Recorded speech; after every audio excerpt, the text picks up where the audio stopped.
हमारे चैनल को सब्सक्राइब करें और बेल आइकन दबाएं।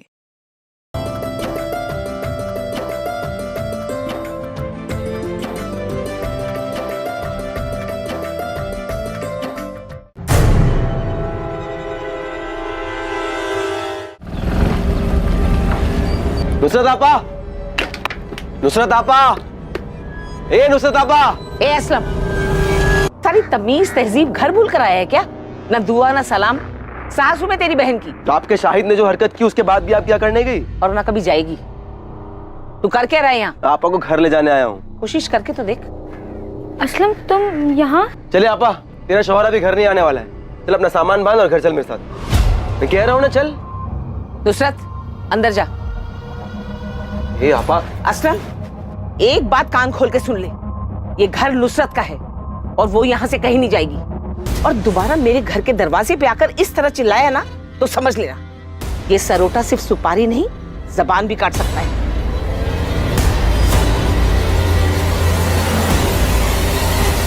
जंगल का एक भी कोना छूटा नहीं चाहिए। अंदर तक छान मारो। शायद अगर मर चुका है तो उसकी लाश यहीं कहीं जंगल में होनी चाहिए। मुझे रावत फैमिली कुछ ठीक नहीं लगती। अदिति के गायब होने के कुछ दिन बाद जब हमें अदिति और शाहिद के बारे में पता चला तो इन लोगों ने केस क्लोज करने के लिए बोल दिया। इनफैक्ट इस बात का जिक्र भी नहीं किया कि अदिति और शाहिद शादी करने के बाद उनके घर आए थे। और अब जब अदिति की डेड बॉडी मिली है तब इन लोगों ने बताया कि वो दोनों घर आए थे। मतलब आपको लग रहा है कि? हाँ, शक है। उस दिन शायद मामला हद से ज्यादा बिगड़ गया हो, कहा सुनी भी हुई हो। वैसे भी अदिति की फैमिली काफी कट्टर ख्यालत की, खासकर उसके ताऊ जी जगमोहन रावत।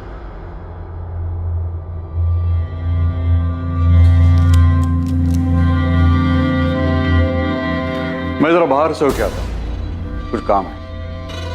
तुम सुभाष को देखते रहना, अब भी दिल पर बोझ लेकर बैठे। लेकिन इसमें उनकी क्या गलती थी? वो खुद को क्यों दोष दे रहे?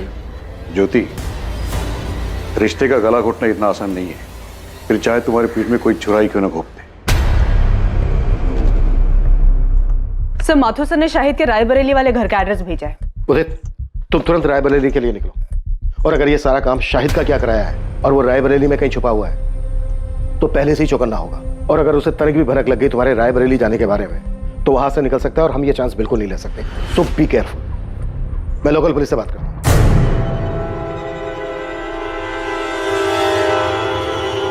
अम्मी, आप मानिए या ना मानिए, लेकिन सच यही है कि आपकी जिद की वजह से मैंने नुसरत से निकाह किया।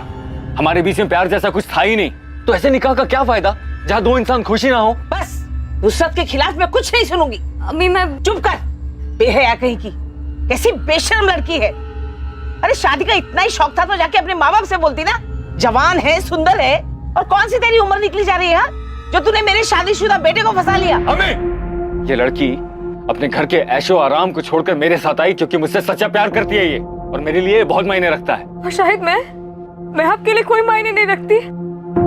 बस नुसरत, इस बेगैरत के लिए आंसू बहाने की कोई जरूरत नहीं है। शाहिद, आज तुझे फैसला करना होगा। या तो इस लड़की को छोड़कर तू इस घर में हमेशा के लिए वापस आ जा, या इस घर को छोड़ दिया। अम्मी, चलो, आपकी जबरदस्ती की वजह से मैंने नुसरत से निकाह किया। हमारे बीच में प्यार जैसा कुछ था ही नहीं। Welcome to Kanpur sir.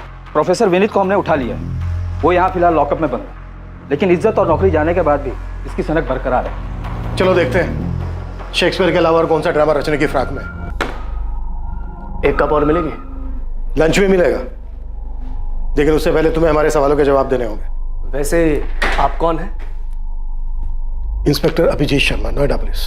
Aditi की डेड बॉडी आपको मिली थी? हाँ। क्या लगता है आपको अदिति को उसी टैक्सी ड्राइवर ने मारा है जिसके साथ वो आती जाती थी? केस को काफी क्लोजली फॉलो कर रहे हो। जिसकी वजह से मेरा सब कुछ खत्म हो गया, उसे एंड तक फॉलो करना तो बनता है ना। वैसे पता है, अब सोचता हूं ना तो महसूस कर पाता हूं कैसा लगा होगा ओथेलो को सब कुछ खोने के बाद। फिर तो तुम्हें यह भी पता होगा ओथेलो का सब कुछ खोने का रीजन वो खुद था। जिद और इनसिक्योरिटी में आकर खुद उसने अपने प्यार को मार डाला। वाह सर, आपने ओथेलो पढ़ा है? अच्छा ये बताइए, आपका सबसे पसंदीदा कैरेक्टर कौन सा है? अपना ये ड्रामा बंद कर दे प्रोफेसर, ये पुलिस स्टेशन है, कोई स्टेज नहीं। All world is a stage, all men and women are merely plays. ये पूरी दुनिया एक रंगमंच है और हम सब इसकी कठपुतली हैं। कोई मरता नहीं, कोई मारता भी नहीं है। बस जब जिसकी जरूरत खत्म हो जाती है उसे इस रंगमंच से अलविदा लेना पड़ता है।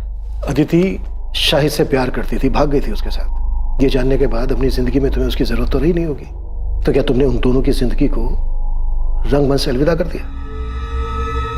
शाहिद उस लड़की अदिति को लेकर यहाँ आया था, लेकिन मैंने उन्हें दरवाजे से लौटा दिया, घर के अंदर भी नहीं लिया। उसके बाद दोनों कहाँ गए मुझे नहीं पता। ये कौन है? ये असलम है, नुसरत का भाई। ठीक है, फिर भी हमें आपके घर की तलाशी लेनी होगी। देखिए साहब, शाहिद घर पर नहीं है और पूरा गांव जानता है कि रुखसार कभी झूठ नहीं बोलती। उसके बाद भी अगर आपको अंदर जाना है तो वारंट लाइए। देखिए रुखसार जी, मामला बहुत संगीन है। नोएडा के जंगल में अदिति की लाश मिली हमें। सिर्फ अदिति की लाश मिली, शाहिद की नहीं? क्यों, मिलनी चाहिए थी। असलम क्या बकवास कर रहे हो? अरे मैं तो सिर्फ ऐसे ही पूछ रहा हूँ, वो दोनों साथ में गए थे इसलिए। साहब शाहिद कहाँ है? हम वही तो पता लगाने की कोशिश कर रहे हैं। अब या तो शायद अदिति को मार के गायब हुआ है, या फिर शायद वो खुद भी जिंदा नहीं है।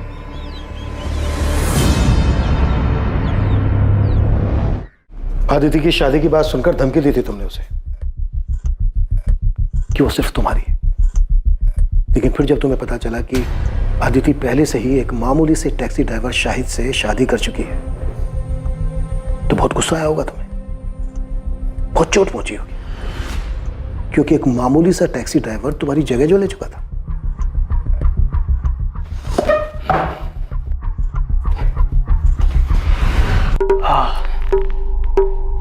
लीजिए, अब मैंने आपकी जगह ले ली, आपकी कुर्सी पर बैठा हूं, तो आप मेरा खून करना चाहते हैं? नहीं ना, क्योंकि आप जानते हैं कि मेरे यहां बैठने से आपकी वैल्यू और आपकी पोजीशन में कोई फर्क ही नहीं पड़ता। ठीक उसी तरह चाहे मुझे अच्छा लगा या नहीं लगा, सच यही था कि अदिति उस टैक्सी ड्राइवर से प्यार करती थी। मेरे जोर जबरदस्ती करने के बाद भी उसके मन में उस टैक्सी ड्राइवर के लिए जो प्यार था उसमें कोई फर्क ही नहीं पड़ता। इसलिए जगह ले ली नहीं ले ली ये सब बकवास है। एक बार को तो तुमने सोचा होगा कि अदिति पढ़ी लिखी लड़की है, उसका और तेरा इंटेलेक्चुअल लेवल मैच करता है, और दूसरी तरफ वो टैक्सी ड्राइवर शाहिद, जिसका अदिति के साथ कोई मेल नहीं था। आपको लगता है कि मैं इंटेलेक्चुअल हूं और वो टैक्सी ड्राइवर गवार है? सर, ये सिर्फ एक मुखौटा है जो अंदर के असली चेहरे को छुपा देता है।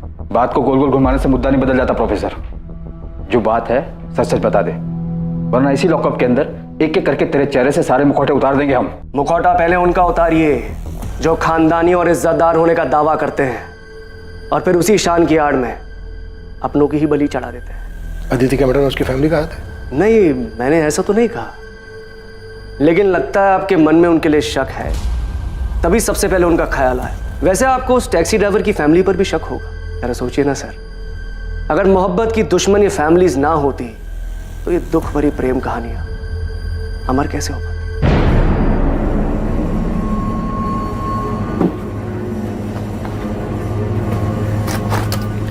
सुनिए, खाना लग गया है। हाँ, इतने पैसे? वो ऑफिस में एक एम्प्लॉय की माँ हॉस्पिटल में एडमिट है, उसकी मदद के लिए।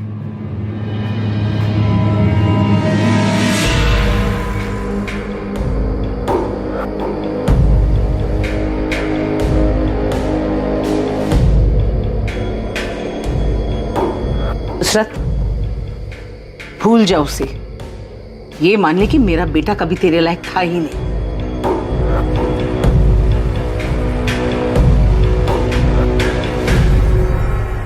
साहब, मेरा भाई असलम दिल का बहुत अच्छा है, उसने कभी किसी का बुरा नहीं चाहा, लेकिन शाहिद की दूसरी निकाह की बात सुनकर वो बहुत गुस्सा हुआ था। शायद इतने गुस्से में मैंने उसे पहले कभी नहीं देखा। पापा मैं बता दे रहा हूँ, मैं उसे नहीं छोड़ूंगा। तूने मुझे फोन क्यों नहीं किया जब वो यहाँ आया था? और वो कहाँ गया, कुछ बोल के गया है? नहीं, शायद वापस से कानपुर गया होगा, वहां का पता है मेरे पास। अभी जाके मालूम करता हूँ और उसका ऐसा बुरा हाल करूंगा, उसको और उस बेगैरत लड़की दोनों को तुझे धोखा देने की ऐसी सजा दूंगा ना आपा, तू देख। असलम, ये क्या कह रहे हो तुम ऐसा कुछ नहीं करोगे। अरे छोड़ आपा। असलम, वादा करो मुझसे, तुम शाहिद को कुछ नहीं करोगे। असलम, मैंने अपने भाई को गुस्से में आपा खोते हुए पहले भी देखा है। शाहिद पे तो वो बहुत ज़्यादा गुस्सा था, यहाँ तक कि उसे सबक सिखाने के लिए वो कानपुर भी गया था। सर, शाहिद के कॉल रिकॉर्ड्स और फोन लोकेशन स्कैन किए। 8 सितंबर के बाद से उसका फोन स्विच ऑफ आ रहा था, लेकिन अजीब बात यह है कि 12 सितंबर की सुबह उसका फोन फिर से स्विच ऑन किया गया, जिसकी फोन लोकेशन नोएडा की थी, और उसके बाद चंद मिनटों बाद ही उसका फोन फिर से स्विच ऑफ किया गया। उसके बाद से अभी भी ऑफ आ रहा है। अदिति का मर्डर हुआ था 11 सितंबर की रात को, तो मर्डर के बाद शाहिद का फोन क्यों ऑन हुआ होगा? तो कहीं प्रोफेसर विनीत का इशारा सही तो नहीं था? मतलब शाहिद और अदिति किसी मुसीबत में थे, शायद किसी की गिरफ्त में, जहां पर अदिति का मर्डर हुआ, और शाहिद किसी तरह से अपनी जान बचाकर भागा और उसने अपनी जान बचाने के लिए फोन ऑन किया होगा। लेकिन इसके पहले कि शाहिद कॉल करता वो पकड़ा गया, और इसकी वजह से उसका फोन अभी तक बंद आ रहा है। ये काम अदिति के ताऊ जगमोहन या फिर शाहिद के साले असलम का हो सकता है। एक बात समझ में नहीं आ रही है, अदिति और शाहिद कहीं भी जा सकते थे, लेकिन ये नोएडा ही क्यों है? क्या नोएडा में इनका कोई है? सर, अदिति का तो पॉसिबल नहीं है, पर शायद शाहिद का कोई दोस्त या रिश्तेदार यहाँ नोएडा में रहता हो, जिसकी मदद से वो दोनों यहाँ पे आए। शाहिद के कॉल रिकॉर्ड्स एक बार फिर से स्कैन करो, देखो फोन बंद होने से पहले उसने नोएडा के किसी नंबर पर बात की थी क्या?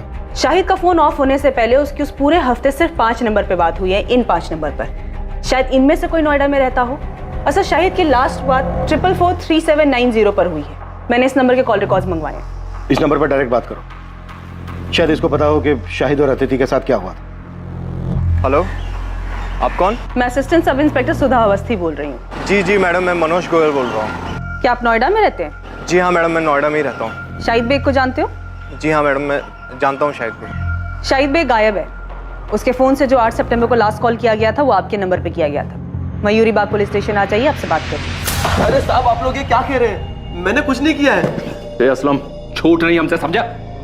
हमें पता है कि तुझे अपने जीजा पर बहुत गुस्सा था, और तू अपने जीजा को और उसकी दूसरी पत्नी अदिति को सबक सिखाना चाहता था, और तुम दोनों के पीछे कानपुर भी गया था। हाँ साहब, मैं कानपुर गया था क्योंकि उस कमीने ने मेरी आपा को धोखा दिया था, लेकिन साहब जब मैं उसके घर पहुंचा तो वहां ताला लगा हुआ था। साहब मुझे वहां कोई नहीं मिला तो मैं रायबरेली वापस लौट आया। और साहब अगर मुझे वो शाहिद मिल भी जाता तो मैं उसे 2 हाथ मारकर छोड़ देता, उसकी जान थोड़ी ना लेता। आखिर मेरी आपा का पति है वो, उसको मारकर मैं अपनी आपा को बेवा नहीं कर सकता था साहब। मैं तो सिर्फ उसे सबक सिखाने के लिए, डराने धमकाने के लिए गया था, ताकि वो उस लड़की को छोड़कर मेरी आपा के पास वापस आ जाए। मान लिया कि तू अपनी बहन के पति को नहीं मार सकता था, पर तू अपनी बहन के सौतन को मार के अपनी बहन के घर को दोबारा तो बसा सकता था ना? साहब मैंने किसी को नहीं मारा है साहब। अच्छा, तो तू 10 से 12 सितंबर के बीच नोएडा में नहीं था? नहीं साहब, मैं यहीं रायबरेली था, बस कानपुर गया था और वहां से आने के बाद कहीं नहीं गया। तेरे कॉल रिकॉर्ड्स मंगवाए हमने, समझा? अगर पता चला ना कि तूने झूठ बोला हमसे, तो कानपुर तो क्या, तो इस थाने के बाहर 4 कदम चलने लायक नहीं बचेगा, समझा? पुलिस अलग अलग दिशाओं में हाथ पैर मार रही थी, लेकिन इस केस की तहकीकात ने अब तक कोई दिशा नहीं पकड़ी थी। किसी भी संदिग्ध के खिलाफ कोई पुख्ता सबूत नहीं मिल रहा था, और दूसरी तरफ शाहिद के बारे में भी कोई खबर नहीं मिल पाई थी। लेकिन अब जो खबर सामने आने वाली थी, उससे इस केस का रुख बदलने वाला था।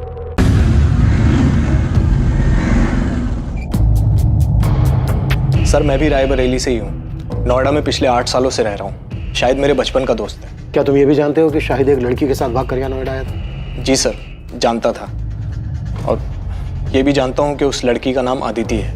12 सितंबर को हमें अदिति की डेड बॉडी मिली। क्या डेड बॉडी? शाहिद का डर सही निकला। शाहिद अदिति के साथ ऐसा नहीं कर सकता। वो दोनों एक दूसरे से बहुत प्यार करते थे। उन दोनों ने शादी भी की थी, पर उनके घर वालों ने मानने से इनकार कर दिया, तो उसने मुझे फोन किया। उसे कुछ पैसे और रहने के लिए जगह चाहिए थी। देख, अभी मेरे पास ना सिर्फ 5000 रुपए हैं। मैं तेरे अकाउंट में ट्रांसफर कर रहा हूँ। तुम दोनों टिकट कराओ और इधर नोएडा आ जाओ, बाकी इधर मिलकर सोचते हैं, ठीक है? देख, अगर तू कह रहा है ना कि अदिति के घर वाले कुछ भी कर सकते हैं, तो तेरा कानपुर छोड़ने का फैसला बिल्कुल सही है। मैं अदिति को कुछ नहीं होने दे सकता। मैं बस जल्दी से नोएडा की ट्रेन पकड़ के आ रहा हूँ। अब हमें कानपुर या रायबरेली में रहने में डर लग रहा है। सर, शाहिद मेरे पास यहाँ नोएडा आ गया था। तो 2 दिन शाहिद यहाँ नोएडा में तुम्हारे पास, तुम्हारे घर पे रुका था? हाँ सर, मैंने इंतज़ाम किया था। वैसे मैं एक छोटा मोटा स्टेट एजेंट हूँ सर। सेक्टर 49 में एक फ्लैट मेरे पास खाली पड़ा था, उसकी चाबी मेरे पास ही थी। वो फ्लैट मुझे किराए पे चढ़ा, तो मैंने शाहिद और अदिति को वहाँ रहने दिया।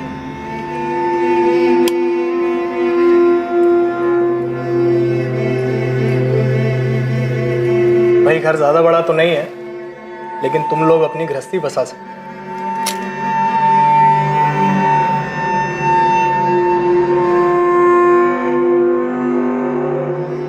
घर बड़ा नहीं, इंसान का दिल बड़ा होना चाहिए, जैसे कि आपका है।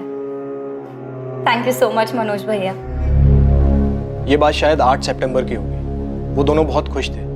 मैं चाबी देके वहां से निकल गया और शाहिद ने मुझे बताया था कि वो अपना फ़ोन ऑफ रखेगा, तो मेरी इस बीच उससे कोई बात नहीं हुई। 2 दिन बाद 10 तारीख को जब मुझे वक्त मिला तो मैं उनका हाल चाल लेने के लिए वहां पहुंचा।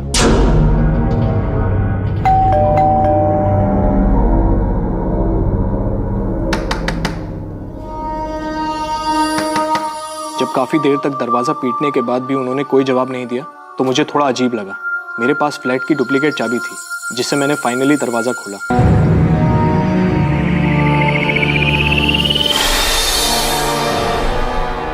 लेकिन अंदर का नजारा देखकर मैं हैरान रह गया। पूरा घर बिखरा पड़ा था। शाहिद, अदिति। मैंने अंदर जाकर भी देखा लेकिन दोनों अदिति और शाहिद वहां नहीं थे। सर, मैंने शाहिद का फोन भी ट्राई किया था लेकिन वो बंद था। मुझे समझ नहीं आ रहा था कि वहां हुआ क्या था। तुम्हें अपने दोस्त की इतनी चिंता थी तो फिर पुलिस को फोन क्यों नहीं किया? घर इतनी बुरी तरह से तहस नहस था तो तुम्हें लगा नहीं कि कोई बड़ी बात हो सकती है? वो दोनों किसी मुसीबत में हो सकते हैं। सर, मैं डर गया था घर को उस हालत में देखकर। और फिर अगर घर के मकान मालिक को ये बात पता चल जाती कि मैंने ऐसे ही ये घर किसी को दे दिया तो मैं बहुत प्रॉब्लम में फंस जाता सर। इसलिए 2 दिन तक मैंने किसी को कुछ नहीं कहा। फिर मुझसे रहा नहीं गया सर। मैं पुलिस के पास आने ही वाला था कि शाहिद का फोन मुझे आया। 2 दिन बाद यानी कि 12 तारीख को। लेकिन अदिति का मर्डर तो 11 तारीख की रात को हुआ था। और शाहिद का फोन तो बंद था। इनफैक्ट 12 सितंबर की सुबह को कुछ सेकंड के लिए उसने अपना फोन ऑन किया था, लेकिन उस बीच उसने कोई कॉल नहीं किया था। हाँ मैम, उसने अपने मोबाइल से नहीं किसी अनजान नंबर से कॉल किया था। मनोज, वो लोग अदिति को उठा के ले गए। अरे कौन ले गया, कहाँ ले गया? उस दिन घर में हुआ क्या था शाहिद? मैंने उसको प्रॉमिस किया था मैं उसे कुछ नहीं होने दूंगा, लेकिन मैं उसको नहीं बचा पाया मनोज। नहीं बचा पाया मतलब? क्या हुआ अदिति को? तुम दोनों ठीक तो हो ना? मुझे उसके बगैर नहीं जीना मनोज। कोई मतलब नहीं है जीने का उसके बगैर। Hello Shahid, hello. सर, मैंने फिर से उस नंबर पर कॉल किया तो पता चला वो नोएडा के किसी पीसीयू का नंबर है। मैं बहुत डर गया था सर, मुझे कुछ समझ नहीं आ रहा था। मैंने तो दोस्ती यारी में उसकी मदद की थी पर इस झमेले में और नहीं फंसना चाहता था, इसीलिए मैंने किसी को कुछ नहीं बताया। अच्छा, शाहिद ने जब उस दिन तुम्हें फोन किया और कहा कि कुछ लोग अदिति को उठा कर ले गए, क्या लगता है तुम्हें शाहिद किसकी बात कर रहा है? पता नहीं सर, उसने किसी का नाम तो नहीं बताया, पर हाँ उसने एक बार बताया था कि अदिति के घर वाले काफ़ी रूढ़िवादी किस्म के लोग थे। मुझे पता नहीं, पर उस दिन शाहिद से बात करके मुझे सबसे पहला ख्याल अदिति के घर वालों का आया। पूरी संभावना थी कि अदिति की तरह शाहिद को भी मार दिया गया था। शायद वो आरोपी नहीं बल्कि पीड़ित था। ये केस अब ऑनर किलिंग का नजर आने लगा था। पर अब सवाल यह था कि ये घिनौना खेल किसके परिवार द्वारा रचा गया था, अदिति या फिर शाहिद? असलम के कॉल रिकॉर्ड्स आ गए? नहीं सर, अभी तक नहीं आए, पर हमारी नजर 24 घंटे उस पर है। सर, मनोज को जिस पीछे से कॉल आया था वहां कोई सीसीटीवी नहीं है। दुकानदार को भी कॉलर का चेहरा याद नहीं है। हमने उसे शाहिद की फोटो भी दिखाई पर वो पहचान नहीं पाया। मनोज की बात से तो ये ऑनर किलिंग का ही केस लग रहा है। एक काम करो, अदिति के ताऊ जगमोहन और पिता सुभाष, इन दोनों को भी कॉल रिकॉर्ड्स निकालो। हो सकता है इन दोनों ने ये काम किया हो और पूरे चांसेस हैं कि इस केस में सुपारी दी गई हो।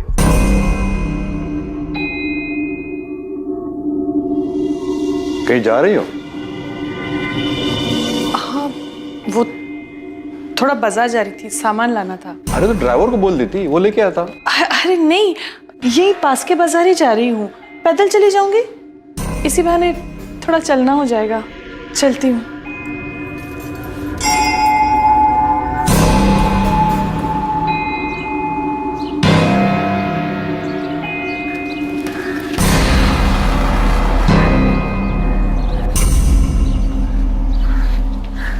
सोनाली माँ,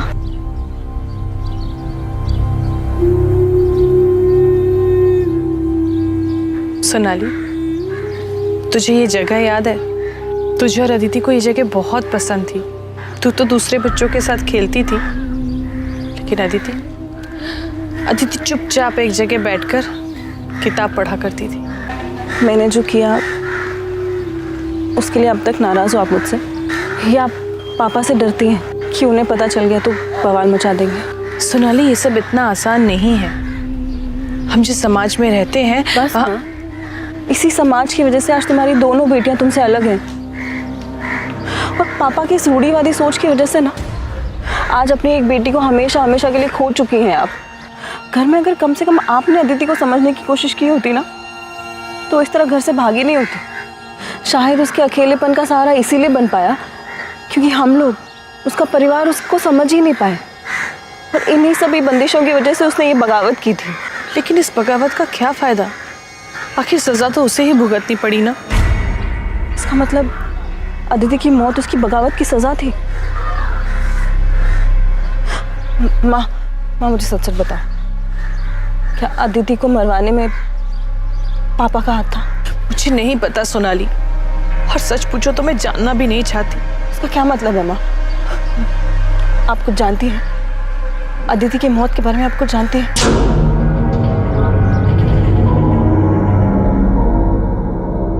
सुभाष, संभालो अपने आप को। अरे जिसने एक पल में बिना सोचे हम सबको पराया बना दिया, अपने नाम और परिवार की इज्जत के बारे में तक नहीं सोचा, उसके बारे में भूल जाना ही अच्छा है। भैया आप जिसकी बात कर रहे हो मेरी बेटी है। सुभाष, अदिति मेरी भी बेटी थी। मेरे लिए भी ये सब करना आसान नहीं है, लेकिन अपने परिवार और प्रतिष्ठा बनाए रखने के लिए हमने जो फैसला लिया है वो बिल्कुल सही है। जब से अदिति की लाश देखी है तब से घूम फिर कर ये बात मेरे मन में आके अटक जाती है। फिर लगता है कि नहीं, वो ऐसा कुछ नहीं कर सकते, लेकिन उनकी बातें याद आ जाती हैं। और फिर लगता है कि इन सब के पीछे इन्हीं का हाथ है। हाँ, ये सच है कि 3 साल पहले जब सोनाली घर से भाग गई थी तो मैंने कुछ लोगों को पैसे दिए थे। उन्हें सोनाली के पीछे भेजा था, लेकिन उसे मारने के लिए नहीं, बल्कि उसे वापस घर लाने के लिए। बाप हूं मैं उसका, कसाई नहीं हूं। इससे पहले कि वो भानु से शादी कर ले, मैं एक आखिरी कोशिश करना चाहता हूं। पहली बार सोनाली आपके हाथ से बच के निकल गई, आप कुछ नहीं कर पाए। लेकिन इस बार अदिति के वक्त आप कोई चांस नहीं लेना चाहते होंगे। वैसे भी अदिति आपकी सगी बेटी तो थी नहीं। जब अदिति और शाहिद आपके पास आशीर्वाद लेने आए होंगे तो आपका खून तो खोला ही होगा। मैं अदिति पर गुस्सा नहीं था, उसकी नादानी पर हैरान था। बुरा तो इस बात का लग रहा था कि मैं अपनी बेटी को समझ ही नहीं पाया। शायद इसीलिए उसने मुझसे बिना पूछे इतना बड़ा कदम उठाया, इतनी बड़ी गलती कर दी। तो मतलब आप ये मानते हैं कि अदिति ने जो किया वो गलत था? हाँ, बिल्कुल गलत था। और आज जो उसकी हालत हुई है वो उसी गलती का नतीजा है। तो आप ये मानते हैं जगमोहन जी कि अदिति की मौत उसकी गलती की वजह से हुई?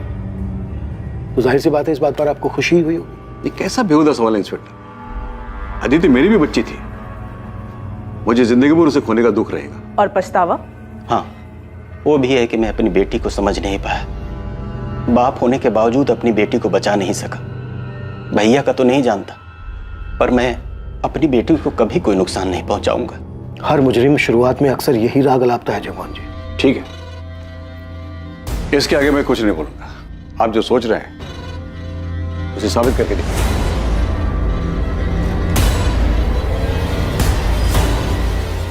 पॉसिबल है अदिति के ताऊ जगमोहन ने ही अदिति और शाहिद दोनों की सुपारी दी। बड़े लोग हैं सर, इतना तो पक्का है कि खुद के हाथ गंदे नहीं किए होंगे। जैसे सोनाली के वक्त गुंडे भेजे थे, शायद इस बार भी किसी को सुपारी दी हो। खबरी नेटवर्क को एक्टिव करते हैं, नोएडा और कानपुर, इन दोनों जगह के हिस्ट्री शीटर्स को स्कैन करने के लिए बोलते हैं। अगर इन दोनों में से किसी भी जगह से सुपारी निकली होगी तो पता चल जाएगा।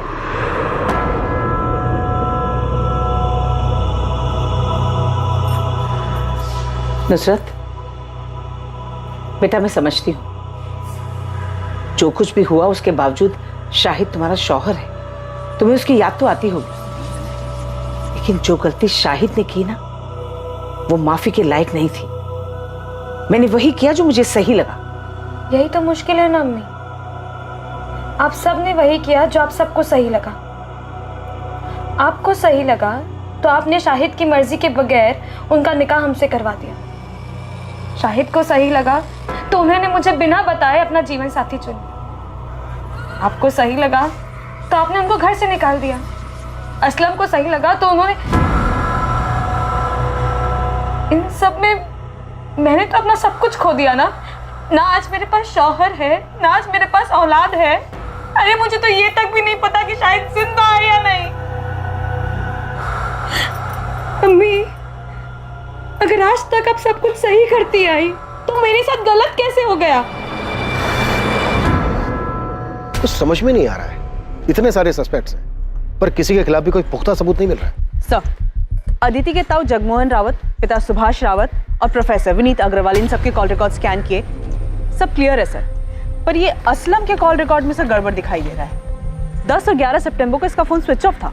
उसे अदिति और शाहिद के नोएडा जाने के बारे में खबर मिल गई होगी। उसने इन दोनों का पीछा किया होगा और मौका देखते ही मर्डर कर दिया होगा, और इस दौरान जानबूझकर अपना मोबाइल फोन बंद रखा होगा ताकि उसकी लोकेशन किसी को पता ना चल पाए। तो शाहिद का दोस्त मनोज गोयल, जिसने शाहिद और अदिति को लास्ट टाइम देखा था, वो भी रायबरेली से है। सर, शायद मनोज भी असलम को जानता हो, उसे आइडिया हो कि असलम नोएडा आया था या नहीं। बात करो मनोज।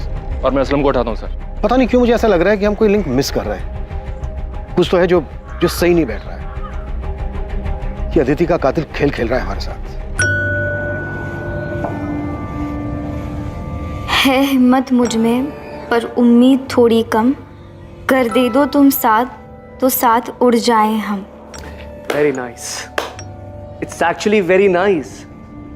एक काम करना, अपने इस असाइनमेंट का एंड तुम इसी पोएम से करना। इनफैक्ट तुम ये पोएम पूरी क्लास के सामने सुनाओगी। नहीं नहीं सर, अब आपके सामने बोल लिया पर सबके सामने नहीं बोल पाऊंगी। अरे क्या हुआ, जैसे मेरे सामने बोला वैसे सबके सामने बोलना। डोंट गेट स्कैर्ड, मैं हूं ना। आपकी बात अलग है सर।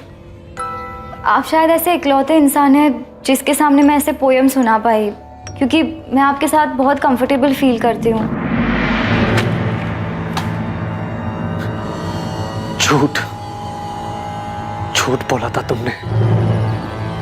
मैं इकलौता नहीं था, कोई और भी था।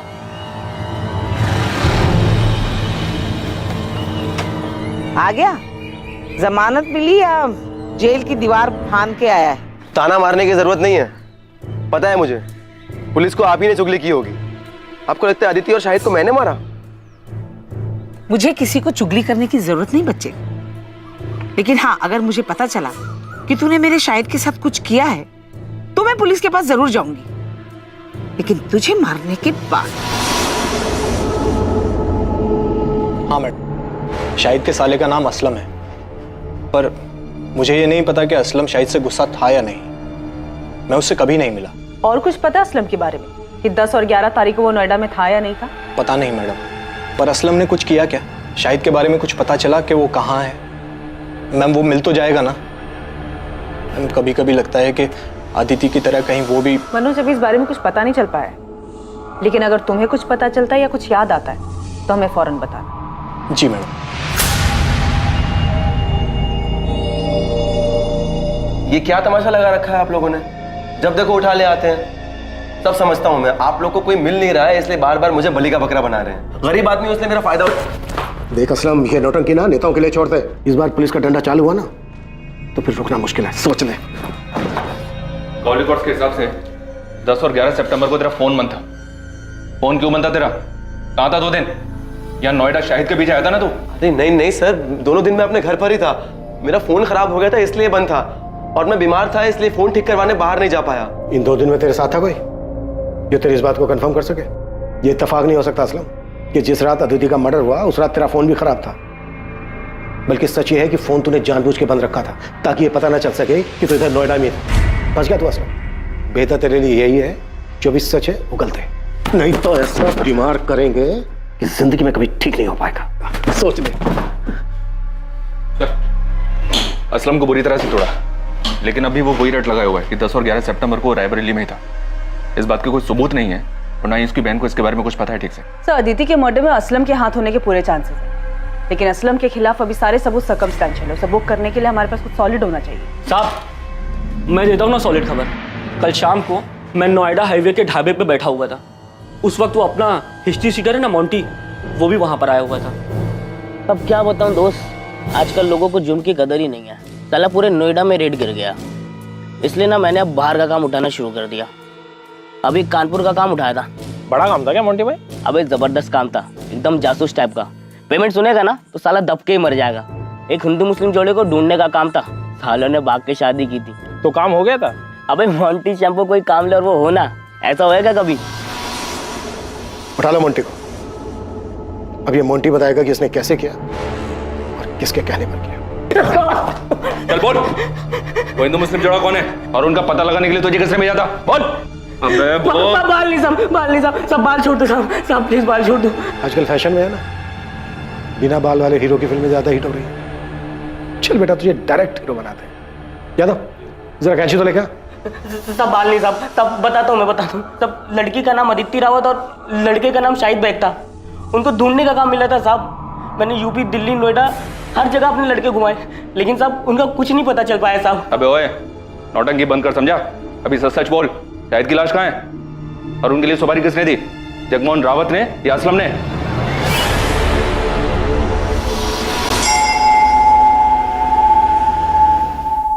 देखिए, बात को घुमाइए मत, सीधे सीधे बोलिए कि आपको लगता है मैंने अदिति को मारा है और आप मुझे गिरफ्तार करने आए। हम आपको नहीं, आपके भाई को गिरफ्तार करने आए।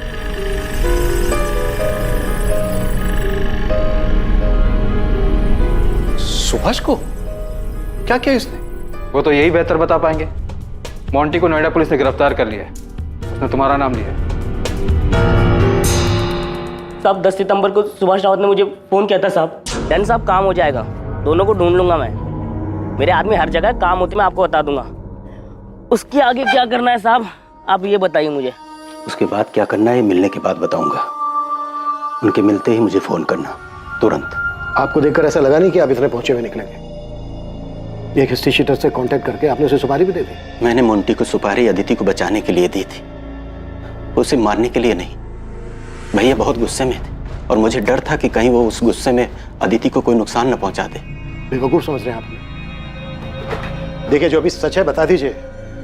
सच उगलवाने के लिए हमें हमारे तरीके आजमाने पर मजबूर मत कीजिए। मैं सच बोल रहा हूं सर, आप मोंटी से पूछ लीजिए। क्या मैंने एक बार भी उसे अदिति या शाहिद को मारने के लिए कहा था? नहीं, मैंने उसे उन दोनों को ढूंढने के लिए कहा था। इसके बाद की प्लानिंग मैं पहले ही कर चुका था।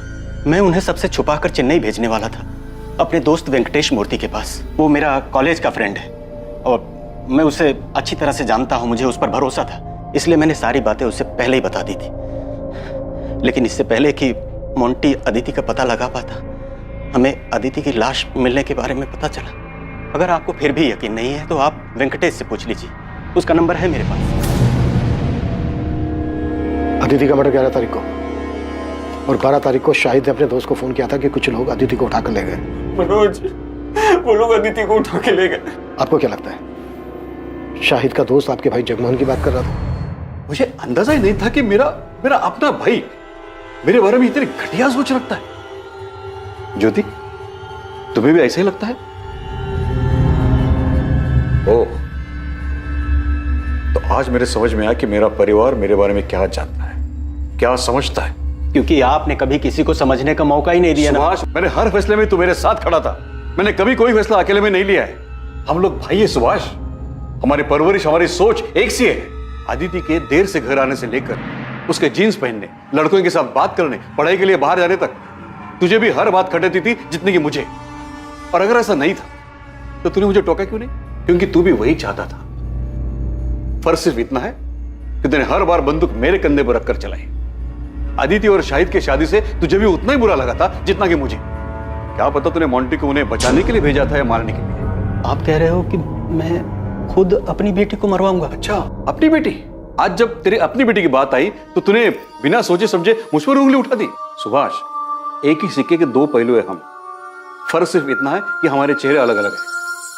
तूने मुखौटा पहन रखा है और मेरा सच सबके सामने है। जब शक दिलों में घर कर जाता है तो रिश्तों में भी दरारें पड़ने लगती हैं, और यहां भी ऐसा ही हो रहा था। सभी एक दूसरे पर शक कर रहे थे, आरोप लगा रहे थे, लेकिन दावे के साथ किसी के पास भी कहने के लिए कुछ नहीं। आखिरकार पुलिस को एक ठोस सुराग मिलने वाला था। कातिल के चेहरे पर से मुखौटा उतरने वाला था।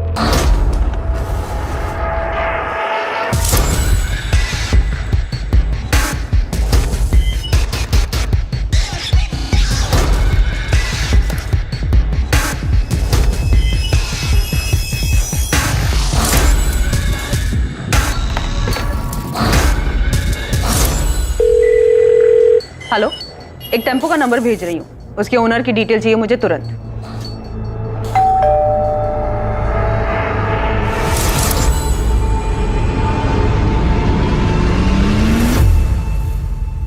मैं जानता हूं तुम्हारी मां तुमसे छुप कर मिलती है, तुम्हारे लिए अच्छा ही होगा तुम हमारे परिवार से दूर रहो, और ये बात दोबारा मुझे दोहरानी ना पड़े। छूट क्या रहा है उसे? असलम भी कुछ नहीं बोल रहा है, उसके खिलाफ भी कुछ नहीं मिल रहा है, बाकी सबके कॉल रिकॉर्ड्स भी क्लीन है। चोरी किए गए गहनों के बारे में भी अभी तक कोई इन्फॉर्मेशन नहीं मिली था। तकरीबन 15 लाख के थे, पक्का कातिल के पास ही होंगे, क्योंकि अगर उसने गहने बेचने की कोशिश की होती तो नोएडा, कानपुर या रायबरेली के किसी ज्वेलरी शॉप से ऐसी कोई खबर सामने आ ही जाती। सर, 12 सितंबर की सुबह 2:54 पे ये टेम्पो चिवारी गांव की तरफ मुड़ा था। उस रात भर में ये अकेला व्हीकल है जो 1 बजे के बाद उस रास्ते से गुजरा था। तो मुझे पूरा यकीन है अदिति को इसी टेम्पो में ले जाया गया होगा।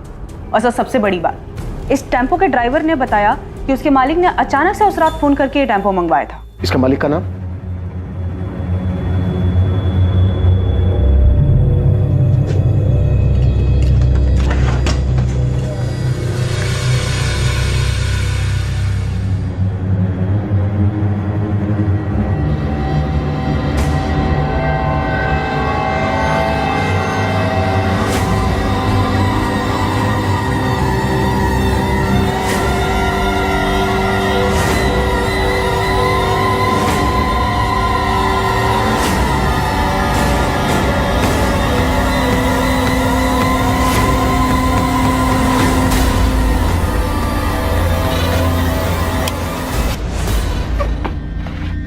अरे अरे अरे अरे, दुल्हन क्यों बन रहा है? एक बार तेरी शक्ल तो देखने दे ठीक से। अड़ा तो तू है, ससुराल से बुलावा है तेरी, वहां चलकर चाहे जितनी मर्जी शर्मा लेना। चलो चल। सर, ये अदिति की ज्वेलरी लग रही है। साहब, मैंने कुछ नहीं किया साहब। अबे चुप! वो टेम्पो मिल गया हमें जिसमें तू अदिति की लाश को लेकर गया था जंगल में। अभी सीधी तरह से ये बोल, शाहिद की लाश को कहां ठिकाने लगाया तूने? ए रुक! कौन है तू? रुक इधर! पकड़ो इसे। ए!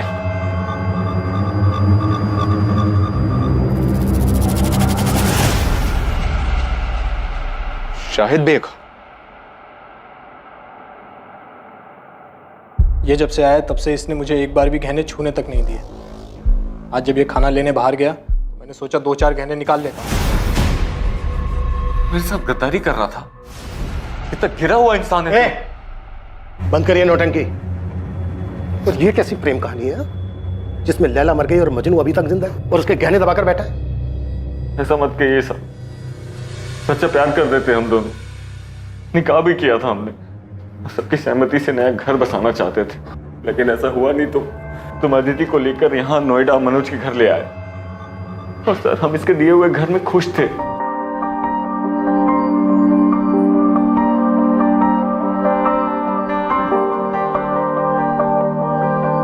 खुश तो हो ना तुम? मैं बहुत खुश हूँ। हम दोनों साथ हैं, यही काफी है। क्या बन रहा है भाई खाने में? मैं बस रोटियां बना रही हूँ, आप दोनों खाने बैठ जाइए। खुश तो हो ना तुम दोनों यहाँ? हाँ यार, तेरी वजह से कम हम दोनों के सर के ऊपर छत तो है, वरना पता नहीं हम दोनों कहाँ कहाँ भटकते रहते। मैं प्लेट्स लगाता हूँ।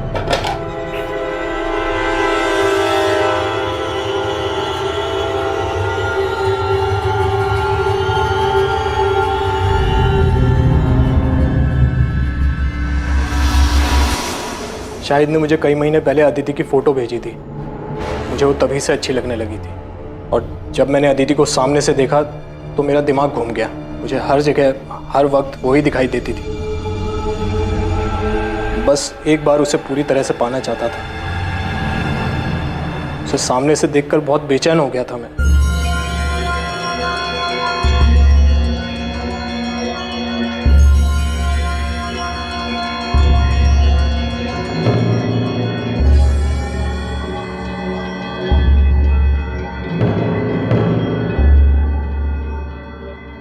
मनोज भैया, शाहिद बस 5 मिनट में ना कर आएगा, तब तक आप चाय पीजिए।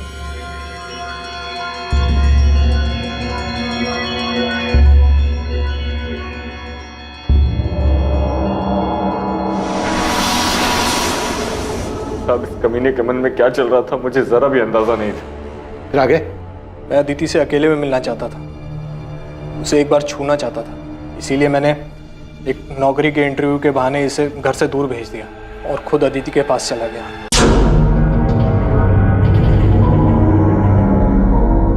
हो गया अदिति? हाँ, बस 2 मिनट।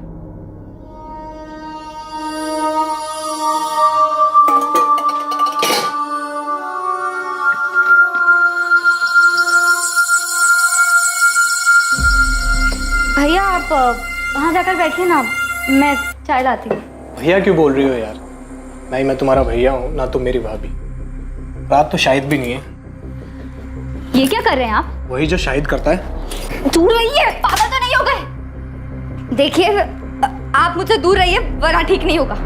शादीशुदा शाहिद में ऐसा क्या है जो मुझ में नहीं है? मुझे क्यों मना कर रही है? पागल तो नहीं हो गए? अब जाइए यहाँ से। साहब तब तक भी मुझे नहीं मालूम था कि इसके दिमाग में क्या चल रहा है, लेकिन उस दिन जब मैं घर वापस आया तब मुझे पता चला कि कितना बड़ा कमीना है ये। अदिति, अदिति, अदिति! ये क्या किया तूने? शाहिद शांत हो जा भाई, देख गलती हो गई यार, बहक गया था। बहक गया था? चल मेरी बीवी थी वो, प्यार करता था मैं उससे, छोड़ूंगा नहीं तुझे। शाहिद चल, बोला ना यार गलती हो गई। दिमाग शांत रख और मेरी बात ध्यान से सुन। देख रोग आकर अगर तूने ये ड्रामा किया ना तो देख हम दोनों फंसेंगे, और मैं बोल दूंगा कि इस कत्ल में तू भी शामिल है, और अदिति के घर वाले तुरंत मान जाएंगे। इसलिए हमारे लिए अच्छा यही होगा कि इस मामले को यहीं दबा दें। तुझे क्या लगता है तेरे बहकावे में मैं आ जाऊंगा? तेरा सच में दिमाग खराब हो गया है? देख देख शाहिद भाई, मेरी बात सुन यार, हम सालों पुराने दोस्त हैं यार, एक लड़की के चक्कर में अपनी दोस्ती खराब करेगा? अरे ये तो गई, वापस नहीं आएगी। इसके जैसी हजारों लड़कियां तुझे मिलेंगी। तुझे नई जिंदगी शुरू करनी थी ना, रायबरेली से बाहर निकलना था। मैं भी तेरे साथ चलूंगा, मेरे पास पूरा प्लान है, और हमारे पास इसके गहने भी हैं यार। हम दोनों की लाइफ सेट हो जाएगी, समझ रहा है मेरी बात?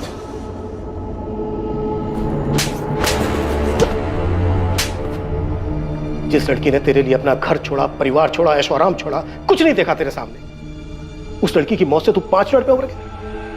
ये प्यार था तेरा अदिति के लिए? क्या करता सर मैं, आप ही बताइए। अदिति तो मर गई थी, वापस नहीं आने वाली थी, इसलिए मनोज जैसा कहता रहा मैं वो करता रहा।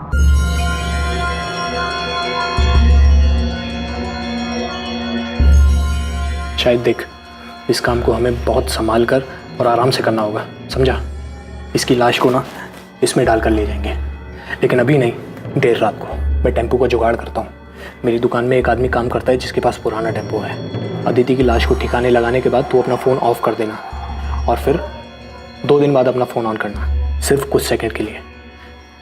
जब पुलिस को अदिति की लाश मिलेगी ना तो वो मुझसे पूछताछ करने आएगी, तो मैं उन्हें बताऊंगा कि तुम दोनों के पीछे कुछ लोग पड़े थे जिन्हें अदिति के परिवार वालों ने भेजा था।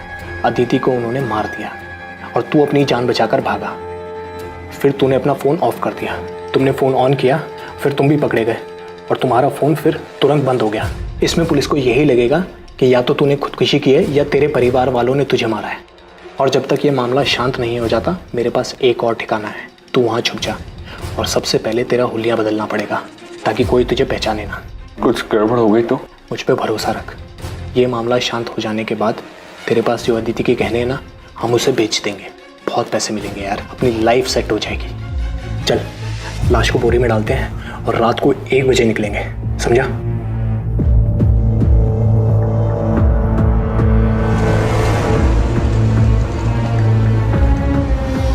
और फिर अदिति की लाश को हम जंगल में फेंक कर घर वापस आ गए। साले तू अदिति से प्यार करता था, 5 मिनट में उसके कातिल के प्लान में शामिल हो गया ताकि तू अदिति के पैसों से एक सुकून भरी जिंदगी शुरू कर सके। मैं इसके बहकावे में आ गया था, मैं सच कह रहा हूँ, उसकी मौत का मुझे अभी भी बहुत अफसोस है। मैंने अपनी पूरी जिंदगी में तेरे जैसा स्वार्थी आदमी नहीं देखा। क्या नहीं था तेरे पास? हाँ, क्या नहीं था तेरे पास? एक समझदार बीवी थी, बेहद प्यार करने वाली अदिति थी, लेकिन सच ये है कि तू इनमें से किसी के लायक नहीं था।